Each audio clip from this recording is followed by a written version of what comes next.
베드로후서 3장 8절에서 9절.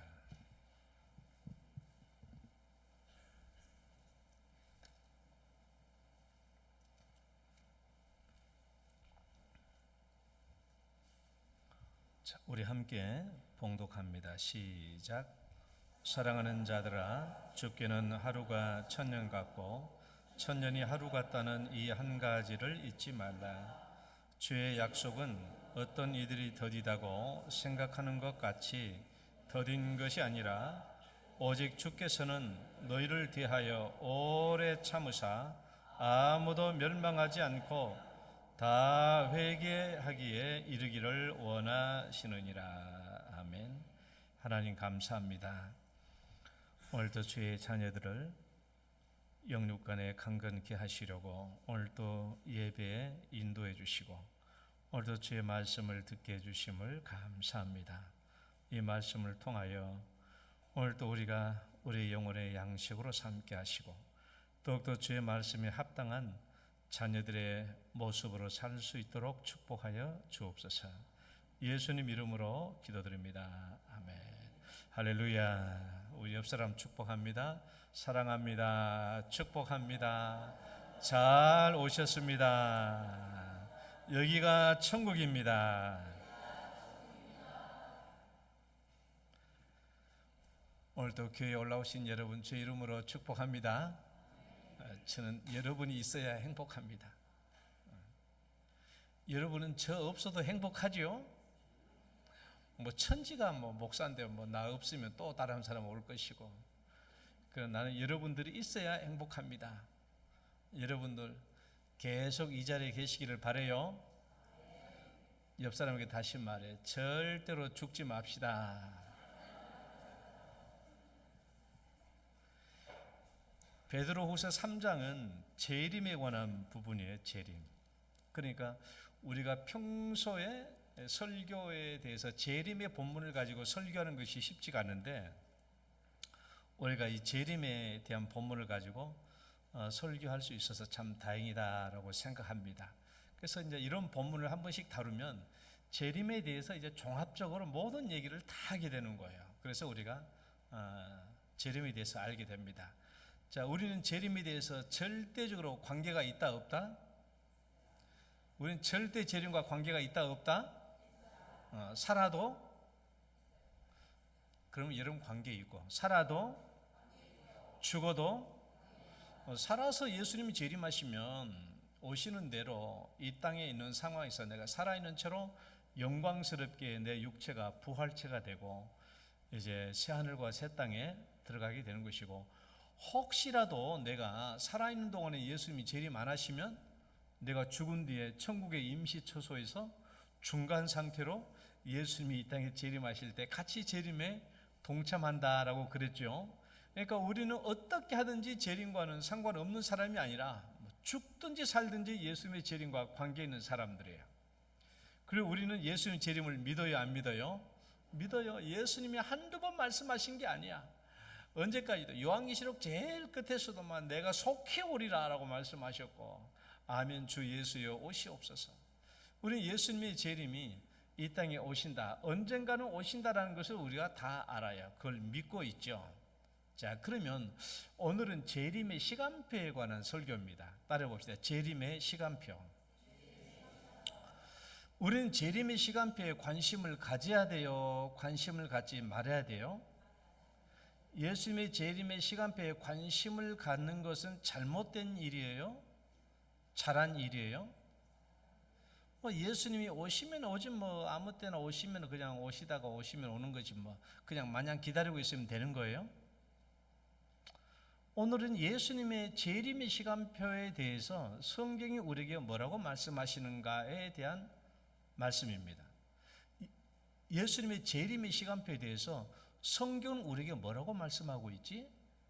에 대한 관점을 오늘 얘기하니까 재림의 시간표에 대한 중요한 말씀이에요. 그래서 오늘 말씀을 잘 들으시기를 바라요. 우리가 재림의 시간표에 대해서 말하기 전에 먼저 하나님의 시간에 대해서 이해할 필요가 있어요. 왜냐하면 3장 8절에 이렇게 해놨잖아요. 사랑하는 자들아 주께는, 한번 읽어봐요. 시작. 사랑하는 자들아 주께는 하루가 천년 같고 천년이 하루 같다는 이 한 가지를 잊지 말라. 이와 비슷한 말씀을 하신 분이 또 있어요. 시편 90편. 모세가 그랬잖아요. 모세의 말씀 한번 읽어봐요. 주의 목전에는, 시작. 주의 목전에는 천년이 지나간 어제 같으며 밤의 한순간 같을 뿐입니다. 천년이, 여러분 어제 뭐하며 지냈죠? 어제 토요일날 뭐하며 지냈어요? 생각도 안 나. 하루 지났는데 뭐 순식간에 지났어요. 그러니까 천년이 지나간 어제처럼 지나간다 그 말이에요.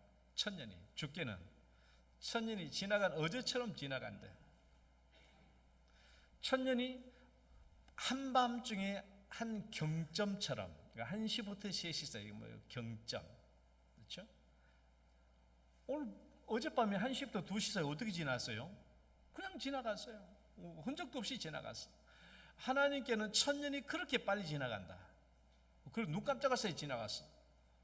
여러분 저도요, 눈 깜짝하니까 환갑잔치 하더라고. 보니까 눈 깜짝하니까 환갑이 지나버렸어. 2번도 아니야. 한 번 깜짝하는데 60년이 지나갑니다.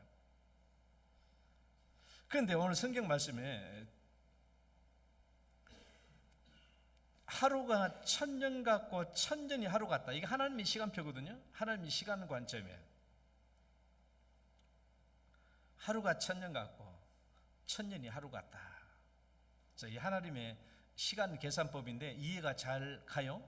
어떻게 보면 뭐 좀 이해되는 것 같기도 한데, 또 어떻게 보면 또 설명하라고 그러면 이게 뭔 말인가 싶기도 하고. 자, 우리가 하나님의 시간표를 보기 전에 우리 인간의 시간표를 봅시다. 우리 인간의, 사람의 시간표. 1시간은 몇 분이에요? 1시간이 몇 분이에요? 60분이에요. 60분은 몇 초예요? 몰라. 이제 그다음 생각할 필요 없어. 모든 사람들에게 1시간은 60분입니다. 나에게도 1시간은 60분이고 당신에게도 60분이고 우리 성도 모든 사람에게 1시간은 60분이에요. 객관적인 시간이에요. 물리적이고 객관적인 시간입니다. 다 똑같아요. 우리가 시급을 정할 때, 알바할 때 시급 정하면 여러분 시간 뭐 나도 1시간인, 당신도 1시간, 다 알바 시간이 똑같아요. 1시간 60분이에요. 다 똑같아요.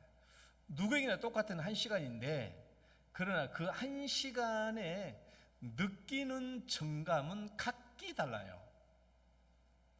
이 1시간의 길이를 느끼는 정감은, 주관적인 기분은 각기 다르다고. 여러분, 문 목사가 오늘 40분 동안 설교하는데 어떤 사람은요, 목사님이 설교하기는 설교하면 눈 깜짝할 사이 40분이 다 지나가 버린다고. 그런 사람이 있는 반면에 어떤 사람은요, 우리 목사님은 얼마나 설교하기 이제 한참 자고 일어나도 아직도 설교하고 있다라는 거예요. 시간이 너무 달라. 그렇잖아요? 너무 다른 거야. 그러니까 사람마다 1시간을 느끼는 것은 너무너무 다른 거예요. 너무너무 달라. 모든 사람에게 객관적으로 60분은 맞아. 60분은 맞는데 사람마다 느끼는 것은 너무 달라요. 내가 연애하고 있으면요, 1시간이 10분도 안 되게 느껴져요. 그런데 바쁜 시간에 알바 일하고 있는데 1시간이 얼마나 긴지 몰라. 길어. 금식하고, 여러분 금식할 때 오늘 마지막 3일 금식, 5일 금식, 7일 금식, 10일 금식 하는데 여러분 오늘 금식 마지막 오후 5시면 끝나. 난 늘 오후 5시가 금식이 끝나는 시간이야. 하면 4시, 1시부터 5시까지 지나가려고 하면 이거 며칠이야 며칠. 금식 끝나는 이 시간이 얼마나 안 가는지 몰라. 그러니까 시간 가게 하려고 성경을 한참 읽어도 10분도 안 지나. 그 마지막 시간이 안 지나요. 우리 야곱은 이렇게 고백한 적 있죠? 야곱의 고백. 야곱이 라헬을 위하여 7년 동안 라반을 섬겼으나 그를 사랑하는 까닭에 7년을 며칠같이 여겼더라? 7년을 며칠같이밖에 안 여겨요. 며칠같이. 그런데 여러분, 왜 사람도 이제 연애하다 보면 이제 서로 헤어질 때가 있잖아요. 서로 헤어질 때 보면 서로가 실증나기도 하고 만나기도 싫고 그렇잖아요. 근데 오늘 마지막만 한 번만 만나달라고 해가지고 사정사니까 오늘 만나줘서 그럼 이제 한 시간만 나랑 같이 있자고 해가지고 한 시간만 있어주는데 자기 싫어하는 마음 떠는 사람이 이 한 시간이 얼마나 긴지 몰라. 그냥 찻잔을 만졌다. 스마트폰을 그냥 만졌다 시간이 얼마나 긴지 몰라. 그 상대방은 여전히 사랑하고 좋아하는 사람은 이 시간이 그렇게 빨리 가는데 싫어하는 사람이 이 시간이 얼마나 긴지 몰라. 이쪽 사람이 이 시간이 이렇게 짧은데 똑같은 60분이에요. 그 사람마다 느끼는 게 너무 다르다. 어떤 경우는요 시간이 멈추기도 해요. 멈추기도 해. 나는 아직도 가끔씩 이 세월호 참사로 자식 잃은 부모들 TV에서 나온 거 보면요 그 자식 부모들은 그 아들이 아직도 18살이야. 뭐 그 끝난 지가 지금 사건이 얼마나 십몇 년이 지났는데도 아직까지 18살. 그 사람의 부모님들의 이 아이의 방을 봐보면 아직도 아들 방에 고등학교 책 그대로 다 있어. 시간이 안 가. 아직도 18살. 자기들은 이미 십몇 년이 지났는데 불구하고 이 아이들은 나이를 먹지 않는 그대로 시간이 멈춰 있는 거예요. 시간이. 이 아들이 살아서 돌아오지 않은 나는 이 부모는 죽을 때까지 이 아이는 맨 18세라. 시간이 죽어 있어 멈춰 있어요. 그리고 인간이 겪고 있는 시간에 대한 흐름에 대한 정감의 차이입니다. 시간은 그만큼 객관적이지만 그만큼 주관적으로 각기 느끼는 게 다르다. 그리고 우리 하나님의 시간을 다시 돌아와 봐요. 하나님의 시간은 하루가 천년 같고 천년이 하루 같대. 자 그러면 이제 우리가 이제 이런 뭐 설교 시간에 말할 시간이 별로 없었지만은 자 하나님께는 시간이 하나님께는 과거, 현재, 미래가 없어요. 하나님은 천지 만물을 한눈에 보고 계시고 하나님은 천지 만물을 한눈으로 보고 계시기 때문에 하나님께는 영원한 현재예요. 하나님은 과거, 현재, 미래가 없습니다. 인간을 위해서 설명하다 보니까 과거, 현재, 미래를 얘기하는 것이지 하나님은 온 세상을 한눈에 보고 있어요. 그래서 성경은 하나님은 알파와 오메가예요. 시작과 나중이에요. 처음과 끝이에요. 그러니까 하나님은 이 세상을 한눈에 보고 계세요. 한눈에. 하나님께는 영원히 현재예요. 한눈에 보러 봐야죠. 그러니까 이쪽서 이쪽까지 우리 창조 시대부터 지금까지 이렇게 하나님께 훑어보는 것은요 1초도 안 걸려요. 이렇게 훑어보는 1초도 안 걸려요. 자 이쪽에서 이쪽까지 훑어보는데 1초도 안 걸려. 천년이 하루보다 마치 천년이 하루처럼 짧아요. 그런데 하나님의 관심 있는 분야에 딱 어느 부분에 초점을 두고 한 3초만 하나님께서 여기에 집중해서 보고 있다고 쳐봐요. 그럼 이 3초 같은 요 사건은요 천년 몇 천년만큼 길다라는 거예요. 하나님께서 이쪽에서 이쪽을 훑어보는 게 몇 초도 안 걸려. 몇 초도 안 걸릴 때 전체를 다 훑어볼 수 있어요. 그러나 하나님이 관심 있는 한 부분을 집중해서 보면 이건 몇 초만 집중해서 봤지만 이 몇 초는 천년, 이천년, 삼천년만큼 길다라는 거예요. 이것은 똑같다는 거야. 전체를 훑어보니까 뭐 1초도 안 걸리지만은 그런 만큼 여기에 1초 집중하고 있다면 이 1초가 1천년만큼 길다라는 거예요. 하나님께는. 여러분 성경을 읽어봐요. 창세기부터 읽어봐. 천지만물 창조하는 쭉 과정을 보면 한눈에 창조가 다 이루어진 것처럼 느껴지잖아요. 천년이 하루처럼 다 지났어.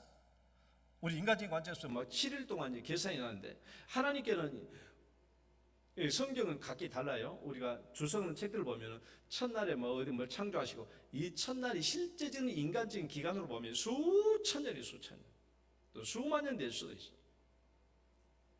그러나 인간의 창조를 보면 천지 창조를 보면 천년이 하루처럼 빨리 지나갔지만은 아담과 하와를 창조하는 것을 보면 계속 집중적으로 지켜보고 있다는 느낌이 들어요. 아담을 먼저 창조하고 그 다음에 하와를 창조할 때 어떻게 해서요? 아담을 막 잠자게 했잖아요. 잠 안 자라고 그러니까 막 눈 뒤집어가지고 막 잠자라 하고 그럼 자가지고 어떻게 해요? 갈비뼈 하나를 빼가지고 하와를 만들고 또 나중에 아담이 내 갈비 하나 어디로 갔냐 하나님 또 물을 것 같으니까 또 그냥 흙으로 채워넣고 그리고 이렇게 해가지고 아담과 하와를 창조 굉장히 세밀하게 보고 있잖아요. 어떤 부분은 굉장히 세밀하게 보고 있고 어떤 부분은 굉장히 빨리 지나가 버립니다. 이스라엘 백성들이 애굽에서 구원받는 과정을 봐봐요. 10가지 재앙을 통해서 바로와 모세가 대결하는 과정을 통해서 이스라엘 백성들을 애굽에 출굽시키는 이 과정을 보면 굉장히 집중적으로 보고 있죠. 거의 몇 달을 그냥 어떻게 봐요? 몇천 년처럼 기록해 놓고 하나님 입장에서 보면 굉장히 세밀하게. 광야 40년 봐봐요. 뭐 쭉 지나가지만 어떤 사건, 가데스 바네아에서 이스라엘 백성들이 하나님께 반역하는 사건을 봐봐요. 얼마나 집중적으로 그냥 기록이 났잖아요. 어떤 부분들은. 그래서 어떤 부분은 하나님께서는 그냥 천년이 하루처럼 짧게 기록하기도 하지만은 어떤 사건은 굉장히 한 사건을 천년처럼 길게 기록해 놓기도 한다. 그러니까 하나님의 입장에서는 뭐 천년이 하루 같기도 하고 때로는 하루가 천년 같기도 하다라는 거예요. 그러나 이 많은 하나님의 시간표 중에서 중요한 결론은 이거예요. 하박국 2장 3절 한번 읽어봐요. 이 묵시는 시작.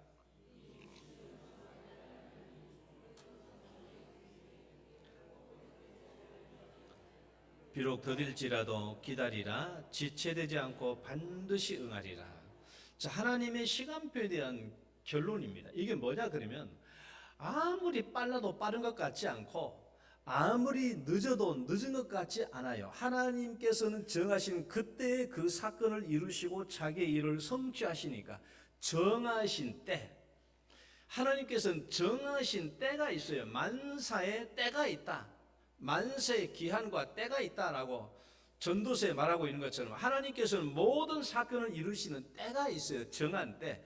그 정한 때는 어떻게 보면 늦은 것 같기도 하고 어떻게 보면 빠른 것 같기도 하지만은 그러나 하나님의 정하신 때는 반드시 하나님이 계획하신 그 때에 이루어지시기 때문에 우리는 하나님이 정하신 그 때를 우리는 기준으로 삼고 살아야 되지 내 생각에 맞춰가지고 빠르다 늦다라고 말할 수 있는 게 아니라는 거예요. 하나님은 자기 정하신 때에 모든 것을 다 이루시는 하나님이에요. 자기 정하신 때 모든 것을 이루시는 하나님이시다. 그러면 생각해 봐요. 예수님의 재림이 언제 올 것인가 하는 거 하나님께서 이미 그 시간을 다 정해놓고 있겠어요? 안 정해놓고 있겠어요? 다 정해져 있겠죠. 예수님의 재림이 정하신 때가 하나님께는 아주 명백하게 다 정해져 있는 거예요. 얼마나 큰 사건인데 우리 인간 역사의 마지막 정리되는 시간인데 이 중요하고 큰 사건을 하나님이 정해놓지 않을 리가 없죠. 그 시간을 하나님은 이미 정해 놓았어요. 그러면 이 정해 놓았는데 이 하나님의 이 예수 재림의 시간표에 우리가 관심을 가져야 돼요? 갖지 말아야 돼요? 그 시간표에 관심을 갖는 게 잘못된 거예요? 올바른 거예요? 성경은 뭐라고 얘기하고 있어요? 마태복음 24장에 예수님이 인자가 온다, 재림한다라는 그 말씀을 하시면서 재림의 징조를 여러 가지 말씀해 주셨죠. 아, 왜 벌써 뛰노? 재림의 징조를 예수님이 말씀하셨어. 왜 말씀했어요? 예수 왜 이걸 말씀했죠? 제자들이 먼저 물었잖아. 예수님 오실 그때 재림의 징조가 어떠합니까? 라고 물으니까 예수님이 재림의 징조를 쫙 설명해 줬어요. 이렇게 요한복음절에요.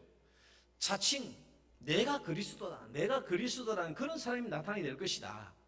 그런 미혹이 있을 것이다.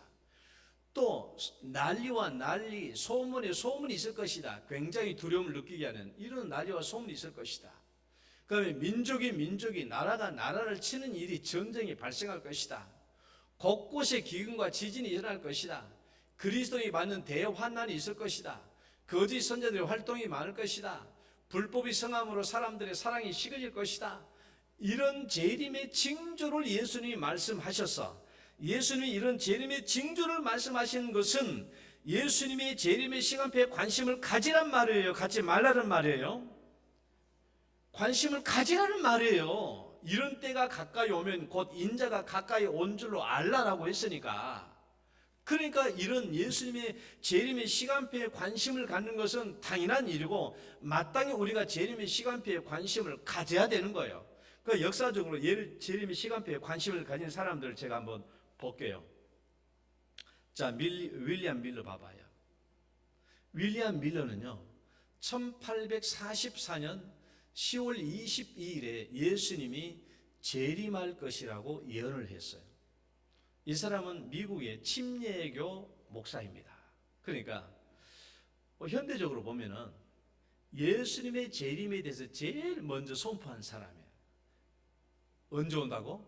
1844년 10월 22일에 올 것이다. 여러분 성경을 안 읽으면 절대로 저런 예언을 안 해. 그러나 성경을 이 사람이 하도 성경을 많이 연구했어. 예언서 다니엘을 막 연구하다 보니까 2300주야를 이것은 2300년일 것이다 라고 이 사람이 확신을 내려요. 2300년일 것이라고 확신을 내려. 그래서 그럼 언제부터 2300년이지?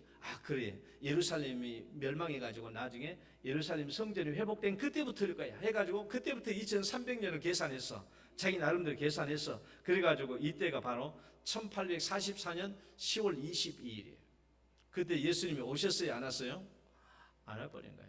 이 사건으로 말미암아 비로소 이 사건 때문에 제7일 안식일 예수 재림교회가 탄생합니다. 이 사건이 있고 난 뒤에 20년 뒤에 이 사건 때문에 예수님이 재림한다고 선포된 이 사건이 없었으면 제7일 안식일 예수 재림교회가 안 만들어졌는데 이 사건을 계기로 해가지고 안식교가 만들어진 거예요. 그 다음에 또 누가 있냐? 여호와의 증인 봐봐. 여호와의 증인. 저 여호와의 증인 선조거든요, 저 사람이. 찰스 테이지 러셀이라는 사람인데 이 사람이 뭐라고 정했냐? 1874년에 예수님이 재림하셨는데 눈에 보이지 않게 재림했다고 그랬어요. 눈에 보이지 않게. 근데 예수님은 분명히 눈에 보이도록 재림한다고 그랬죠. 너희 눈이 올라가심을 본 그대로 오신다고 그랬으니까. 그리고 이 사람이 1914년에 아마겟돈 전쟁이 일어난다고 그랬어요. 1914년에 인류 종말에 아마겟돈 전쟁이 일어난다고 하는데 아마겟돈 전쟁이 일어났어요? 안 일어났어요? 근데 1914년에 진짜 세계 1차 대전이 발생했어. 1차 세계 대전이. 그런 것은 1차 대전이지 아마겟돈 전쟁은 아닌 거예요. 그 여호와 증인에서는 계속 25년에 재림한다, 75년에 재림한다 했지만은 예수님이 재림 안 했죠. 그다음에 미국에 해롤드 캠핑이라는 목사가 있어요. 해롤드 캠핑. 해롤드 캠핑이라는 목사, 이거 굉장히 유명한 라디오 설교가죠. 이 사람도 뭐라고 예언했냐? 1994년에 예수님이 재림한다고 자기 방송 설교에서 예언을 했어요. 그런데 1994년 그 해 1년 내내 지나도 예수님이 재림 안 했네. 이 사람이 다시 성경을 연구하고 나는데 다시 날짜를 연기했어. 내가 계산을 잘못했다. 2011년 5월 21일 날 재림한다 라고 얘기한 거야. 그런데도 역시 안 왔어. 그러니까 이 사람이 방송으로 이걸 예언했으니까 사람들이 얼마나 많이 그 방송 설교를 들었겠냐고. 그래서 이 사람이 두 번째 예언에도 예수님이 안 오시니까 내가 잘못했다라고 솔직히 인정했어요. 내가 잘못했다. 그리고 다시는 이런 일을 하지 않겠다라고 자기가 공식적으로 사과해서 이 사람은 이단에서 면제가 된 거예요. 이제 우리나라로 돌아봐요. 우리나라 돌아보면은 문선명이는 봐봐요. 문선명이 요즘에 문선명이 죽었고 문선명이 자칭 뭐라고 그랬어요? 자칭 재림주야. 자기가 예수가 이 땅에 재림한다고 그랬는데 내가 바로 그니라 라고 말한 사람이에요. 재림주. 이제는 막 그의 부인 한학자 씨가 막 재림녀가 돼버렸네. 말이 안 된 거야 이게. 그 이제 우리나라에 구인회시라는 거, 구인회. 9사람의 모임이 아니라 성이 이름이 인회. 구인회가 있는데 이 사람은 평신도야. 1950년 6.25 전쟁이 일어났을 때 막 종말의 사상이 많이 나. 이 사람이 1950년 12월 24일 날에 예수님이 재림한다고 선포한 거예요. 이 사람이. 전쟁통에도 또 한 통 이 사람 인기가 많아가지고 많이 따르게 됐죠. 그래서 1950년 12월 24일 날 예수님이 오지 않았죠. 그 다음에 우리나라에서 가장 큰 폐해를 끼쳤던 게 뭐예요? 다미선교예요. 이장님 목사의 다미선교회. 이 사람은 1992년 10월 28일 밤 12시에 재림이 있고 우리는 휴거될 것이다라고 예언을 했어요. 이 사람은 성경을 연구한 사람이 아니에요. 이 사람 원래 생명의 말씀사에서 영어 서적, 경건 서적 번역한 사람이었거든요. 이 사람. 다른 이제 외국의 이런 이단들은 막 성경을 예언서들 연구해 가지고 막 뭐 2,300조 막 이걸 연구해 가지고 했는데 이장님 그게 아니에요. 여러분 사진 봐봐요. 그 다미 선교에 보면은 막 92년 10월 28일 예수님 온다고 막 저거 들고 다니고 막 사람을 전도하고 쪽지 전단지 주고 막 그랬잖아요. 그 저 옆에 책 다가올 미래를 대비하라. 여러분 그때 저 책 봤어요 안 봤어요? 봤어요 안 봤어요? 저기 여러분 다 봤을 거예요. 왜? 관심이 있으니까. 나도 저 책 사서 봤어요. 읽어보면 이장님 씨가 1992년 10월 28일 밤 12시에 재림 예언을 날짜를 얘기한 게 성경을 연구해서 이렇게 온 게 아니에요. 그 7살짜리가 예언한 대로 다 받아 적은 거예요. 이 사람이. 그래서 이때 사람들이 어때요? 10월 28일 날 예수님 온다고 하니까 직장도 그만두고 학교도 그만두고 막 집회 모였죠? 대구 시내에서. 내 친구 목사도 그때 목사 되기 전에 내 친구 목사도 대학교 때 거의 집회 가가지고 열심히 기도하고 찬송 부르고 했던 친구가 있어요. 그래서 1991년도부터 우리나라에서 TV에서 많이 이 다미 선교에 대해서 방송을 많이 했죠. KBS 사랑방 중계, 뉴스 비전 동서남북, MBC PD 수첩 등등에서 이 사건들을 많이 다루어서 한국인은 대부분 사람들이 다 이 사건을 알게 되었죠. 이 다미 선교가 그 2년 반 만에 거둔 헌금 액수가 그 당시에 34억 원, 헌금 거둔 액수가 집회를 통해서 34억 원. 4명의 어떤 성도가 6억 5천만 원을 헌금했고 1천만 원 이상 헌금한 성도가 30여 명 정도 되었고 그 중에 10월 28일까지만 먹고 살 것 남겨두고 다 헌금해버린 사람이 있어요. 참 믿음 좋죠? 대단하신 분이에요.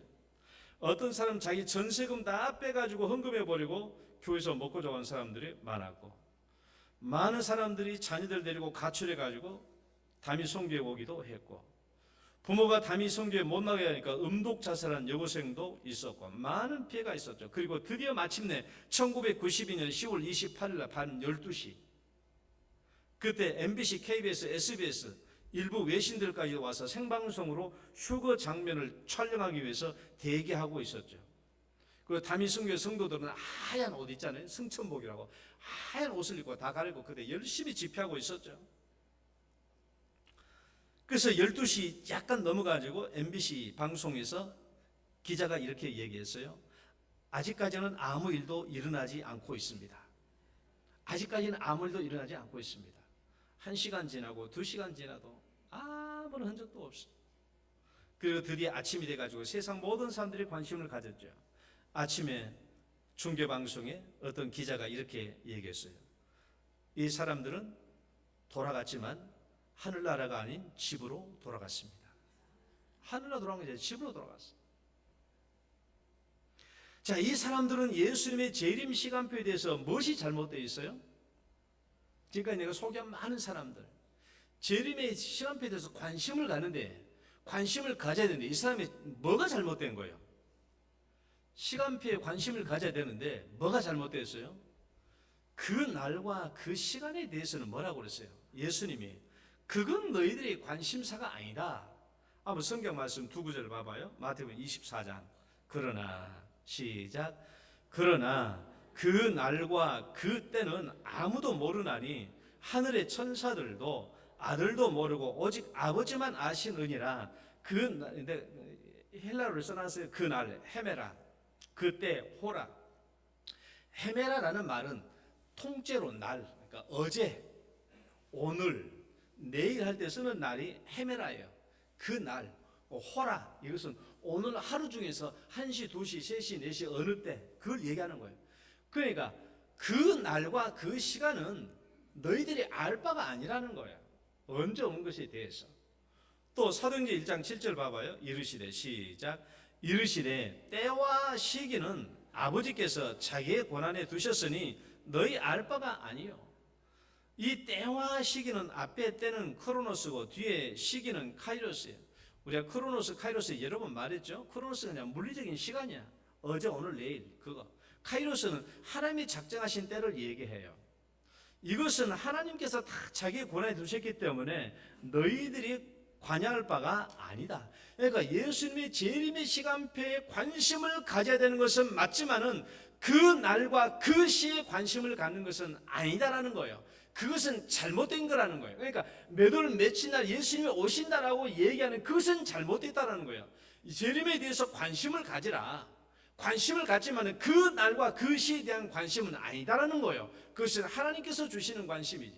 하나님의 관심사고 하나님의 권한에 둘 바가 있대. 너희의 관심사가 될 수 없다라는 거예요. 그러니까 재림의 시간표에 관심을 갖되 그 날과 그 시에 대해서는 너희가 관심을 가질 바가 아니다. 거기에 관심을 두는 것은 잘못되었다라는 것을 얘기한 거예요. 그러면 재림의 시간표에 어디에 우리는 관심을 가져야 돼요? 어디에? 이제 오늘 본문 봐봐요. 주의 약속은 한번 읽어봅니다. 시작.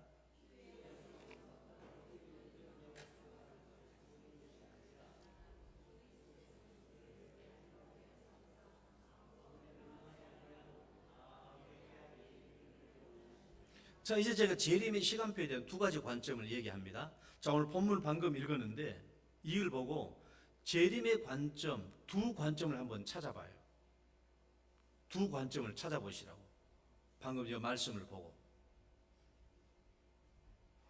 두 관점이 보여요? 안 보여요? 보이잖아요. 어떤 이들의 관점, 어떤 이들의 관점은 뭐예요? 더디다. 그다음에 두 번째 관점은 뭐예요? 베드로의 관점이에요. 하나님이 더딘 게 아니라 오래 참고 있다라는 거예요. 관점이 다르죠? 자, 봐봐요. 그럼 거짓 교사들의 관점을 먼저 봅시다.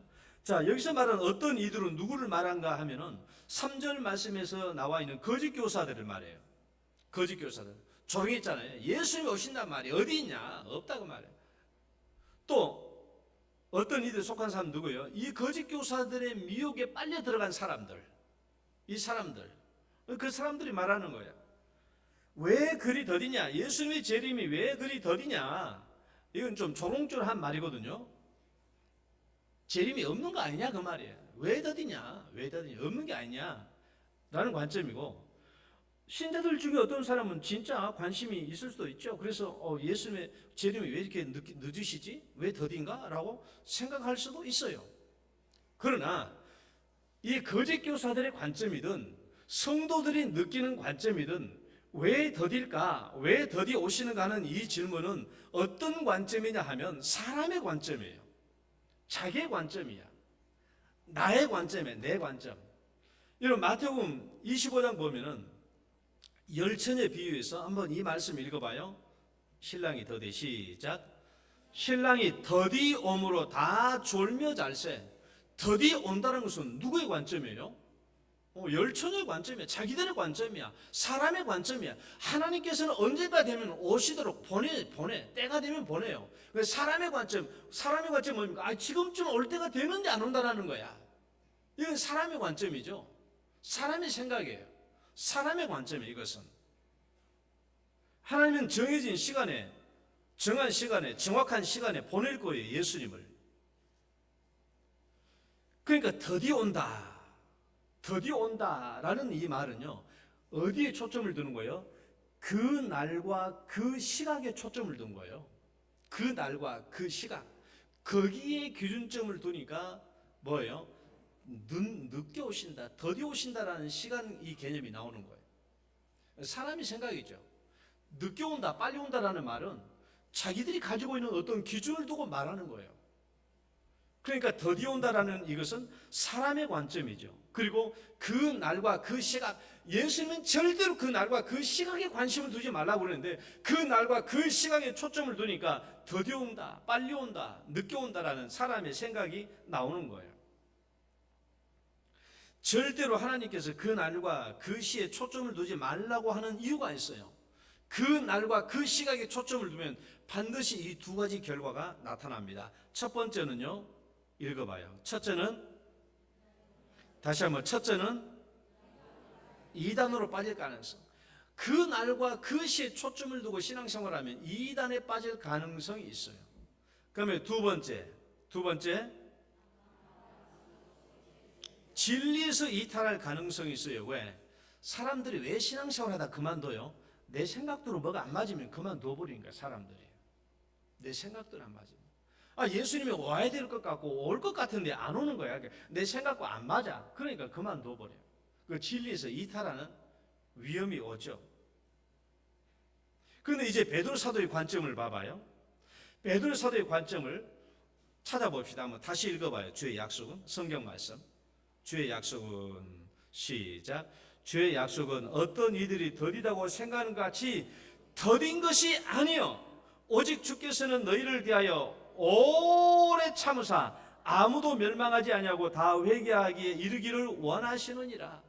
베드로의 관점은 누구의 관점이에요? 곧 하나님의 관점이야. 하나님은 지금 왜 예수님을 안 보내시느냐? 그러면 하나님은 지금 이 백성들을 구원해야 될 이 백성들이 있기 때문에, 이 자녀들이 있기 때문에 이 자녀들이 돌아올 때까지 기다리고 참고 있다라는 거예요. 참고 있다라는 거예요. 그럼 여러분 생각해 봐. 베드로가 왜 이런 생각을 했을까? 베드로는 어떻게 해서 이런 생각을 하고 이를 성경에 기록했을까요? 하나님은 드디어 오는 것이 아니라 지금 참고 계신다고. 자기의 백성들이 살아서 구원받을 수 있도록, 그 때가 아직, 백성들이 아직 다 안 돌아왔으니까 그 백성이 돌아올 때까지, 회개하며 돌아올 때 지금 오래 참고 있는 거야. 참고. 베드로는 이런 관점을 어디서 배웠을까요? 왜 베드로는 이렇게 말하고 있을까? 왜? 베드로는 예수님의 십자가를 경험한 사람이잖아요. 예수님이 왜 그렇게, 그 당시는 베드로는 예수님이 왜 저렇게 처절하게 십자가를 못 박혀 죽으셔야 되는가? 다 이해가 안 됐겠지만은, 그러니까 모든 나중에 보면 예수님 십자가에 죽으시고 다시 부활하셔 살아나시고 40일 동안 함께 계시고, 그리고 승천하시고, 그리고 예수님의 약속대로 성령이 직접 내려오셨고, 베드로가 설교에서 3,000명 5,000명이 회개했고, 이런 모든 과정을 봤을 때 베드로는 예수님의 십자가에 죽으심이라는 이 사건이 얼마나 큰 사건인가를 아셨던 것이죠.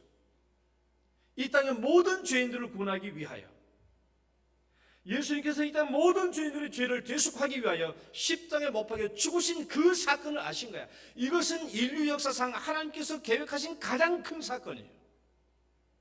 그렇다면 예수님이 이 땅에 내려오신다면 언제 내려오실 것이냐? 하나님의 구원받을 백성들이 다 구원받고 난 뒤에서야 예수님이 재림하게 될 것이다 라는 것이 아주 명백한 사실이라는 거예요. 구원받은 백성들. 여러분, 예수님이 재림의 징조들 중에서 쭉 얘기하실 때 마지막으로 말씀하신 징조가 이거예요. 이 천국 복음이, 한번 읽어봐요. 시작. 이 천국 복음이 모든 민족 위에 증언되기 위하여 온 세상에 전파되리니 그제야, 다시 하면 그제야. 그러니까 예수님께서 재림에 대해서 말씀하실 때 가장 마지막에 주신 재림의 징조가 이거거든요. 복음과 구원이에요. 그러니까 베드로가 가지고 있는 재림의 시간표에 대한 관점은 복음과 구원이에요. 하나님께서 구원하기로 작정된 그 영혼들이 다 구원받아야 끝이 오는 거야. 예수님께서도 친히 그렇게 말씀하셨어. 오늘 성경 말씀은 아무도 멸망하지 않고 그랬지만은, 여기서 아무도는 모든 사람을 구한다는 말이 아니에요. 하나님께서 구원하기로 작정된 영혼. 에베소서 1장 말씀 보면은 창세전에 그리스도 안에서 예정된 사람, 그 사람들을 다 불러 모으기까지는 아직 예수님이 재림할 수 없다라는 거예요. 예수님도 하신 말씀 봐봐요. 나를 보내신 이의 뜻은, 읽어봐요. 시작. 나를 보내신 이의 뜻은 내게 주신 자 중에 하나도 잃어버리지 아니하고 마지막 날에 다시 살리는 이것이네. 마지막 날에, 이 종말의 날에 다 살리신다. 모든 사람이 아니라 하나님께서 나에게 보내신 자, 하나님께서 택정하여 구원하기로 작정된 자, 그 영혼을 구원하기까지.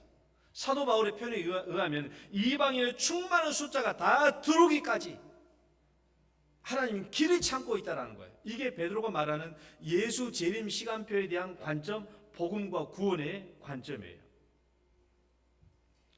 이 마지막 날 하나님께서 택정한 그 백성들이 돌아오기까지 하나님이 지금 무슨 일을 하고 있겠어요? 지금도 자기의 택정한 자기 백성들이 회개하고 돌아오도록 얼마나 그 일을 위해서 열심히 일하시겠냐고.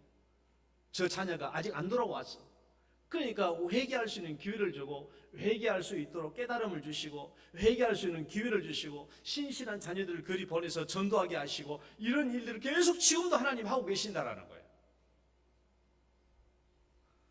이런 창세기 노아의 홍수 사건 아시죠? 다 읽어보셨잖아요? 노아의 홍수 사건을 보면 뭐가 제일 궁금해요?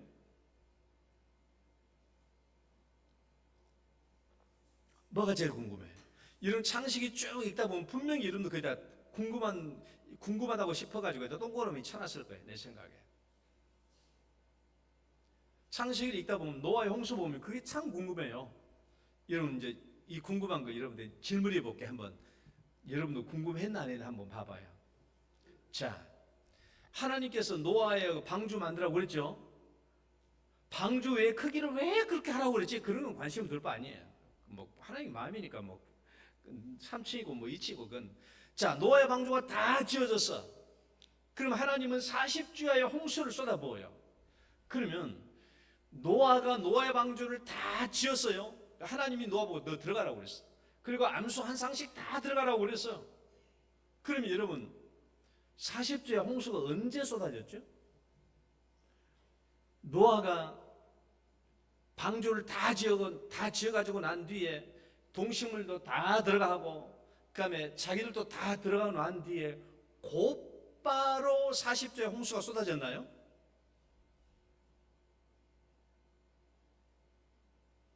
또 성경 말씀 봐봐요.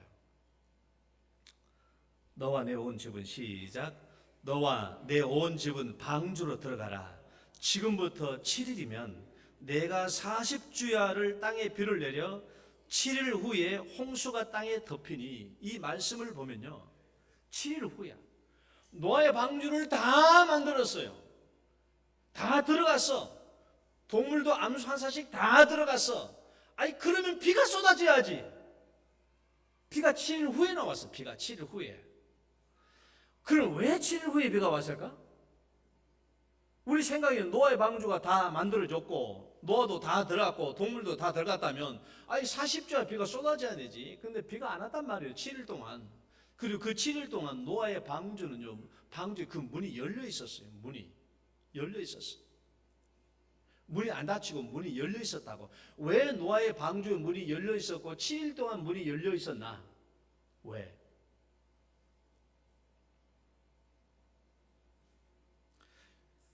만약에 그때 어떤 사람들이 노아에게 막 달려가요. 노아, 우리 가족도 좀 태워줘. 노아 방주 우리 가족도 태워줘 하고 찾아왔으면 노아가 거절했을까요? 아니에요. 받아줬을 거야. 문이 열려 있었거든요. 그 7일 동안에 누구든지 노아를 찾아와가지고 우리를 태워달라고 얘기했으면 태워줬을 거야. 그런데 그럼에도 불구하고 그 당시 사람들이 어땠는가 봐봐요. 노아의 때와 같이 읽어봐요. 시작. 노아의 때와 같이 인자의 임함도 그러하리라. 홍수 전에 노아가 방주에 들어가던 날까지 사람들이 먹고 마시고 장가들고 시가고 있으면서 홍수가 나서 그들이 다 멸할 때까지 깨닫지 못하였으니 인자의 임함도 그와 같으리라. 아무도 노아를 찾아오지 않았어요. 자기 태워달라고.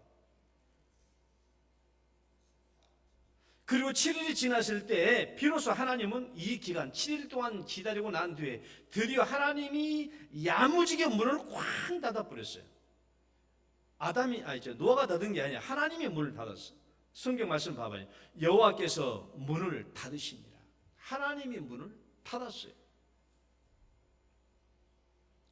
오늘날 지금 우리 시대로 말하면 그 문을 닫는다는 말이 곧 뭐예요? 예수님이 재림한다는 거예요.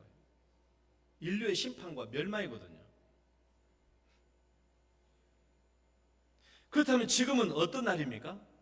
바로 이 은혜의 7일 기간이에요. 우리가 살고 있는 이 시간은 은혜의 7일 기간이라. 무슨 말입니까? 이미 방주가 다 완성됐어. 누구든지 그 방주에 올라타기만 하면 돼. 예수님께서 이미 십자가로 죄인들의 구원의 길을 다 만들어 놨어요. 이제 누구든지 예수 믿기만 하면 구원을 받을 수 있어. 이걸 다 해놓은 거야. 그래서 이건 지금은 뭐예요? 보라, 지금은 은혜 받을 만한 때요. 보라, 지금은 구원의 날이로다. 이 마지막 날입니다. 이게 은혜의 7일이 오늘이 우리가 살고 있는 이 시대가 바로 이런 때에 결론입니다. 바로 이런 때에 우리가 예수님의 재림 시간에 어떤 시간표를, 어떤 자세를 가져야 될 것인가. 지금 마지막 날이에요. 은혜의 7일 기간이에요. 누구든지 예수 믿으면 구원받을 수 있는 이 시점에 거짓 교사들처럼 예수님의 재림이 왜 이렇게 더딥니까? 라고 불평하고 비난해야 됩니까? 노아의 방주 다 완성됐으니 빨리 방주문을 닫아버리라고 그렇게 외쳐야 되겠습니까? 집 나간 탕자가 아직 돌아오지 않았는데 왜 빨리 대문 안 잠그냐고 그렇게 아버지를 대문 빨리 잠그라고 재촉해야 되겠습니까? 지금 하나님 아버지의 마음이 어디에 있다고요? 재림의 시간이 가까우니까 지금 하나님 아버지의 마음은 지금 창세전에 구원하기로 작정된 그 영혼들에게 하나님께서는 마음이 가 있다는 거예요. 그 아들들이, 그 자녀들이 빨리 회개하고 돌아와야 된다는 거예요. 그래서 지금도 하나님은 애를 태우고 있죠. 그래서 그 신실한 성도들을 빨리 보내서 그 하나님이 작정된 구원받기로 작정된 그 영혼들을 구원하기 위해서 빨리 돌이키려고 그 사람들이 빨리 회개하고 돌아오기를 간절히 기대하고 있다는 거예요. 그런데 이러는 아버지 마음을 알지도 못하고 예수는 왜 이렇게 늦게 와요? 예수는 왜 이렇게 늦게 오시냐?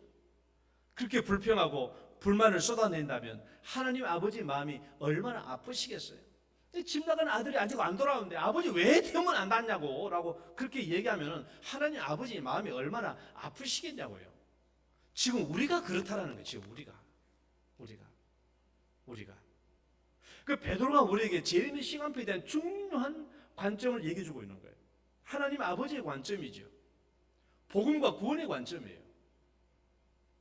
잘못된 관점은 그 날과 그 시간에 초점을 둔 관점이고 베드로가 오늘날 우리에게 가르쳐준 관점은 복음과 구원의 관점이죠. 하나님께서 구원해야 될 그 백성들을 다 구원하시면은 예수님이 오실 테인데 그 오시기까지 이 영혼들을 구원하기 위해서 지금도 하나님이 애를 태우고 있다는 거예요.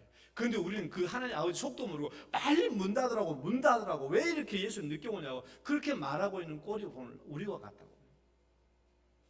여러분, 그래서 우리는 이 자세를 가지고 저도 이 설교를 준비하면서 제가 하나님께 회개를 많이 했어요. 그래서 기도 많이 했어요. 하나님께서 구원하기로 작정된 그 영혼을 내 눈을 열어서 좀 보게 해주십시오. 그래서 그를 만나게 하시고 그를 섬기게 하시고 그에게 하나님의 사랑을 나타내 보이게 하시고 그 영혼을 주님께로 인도할 수 있게 해 주옵소서. 여러분, 이것이 오늘날 우리 시대에 재림을 기다리는 우리의 관점이요 복음과 구원의 관점으로 살아야 될 줄 믿습니다. 거짓 교사들의 관점이 아니라요 그 날과 그 시각에 초점을 두는 관점이 아니라 복음과 구원의 관점을 두고 우리가 살아서 하나님 아버지의 마음을 깨닫고 그 영혼들을 찾는데 내 눈을 열어주셔서 하나님 그 영혼들을 찾을 수 있도록 도와주시고 내가 그들을 전도할 수 있도록 인도하여 주옵소서 하는 이 마음으로 살아가는 우리 성도 되시기를 축원합니다. 하나님 아버지 감사합니다.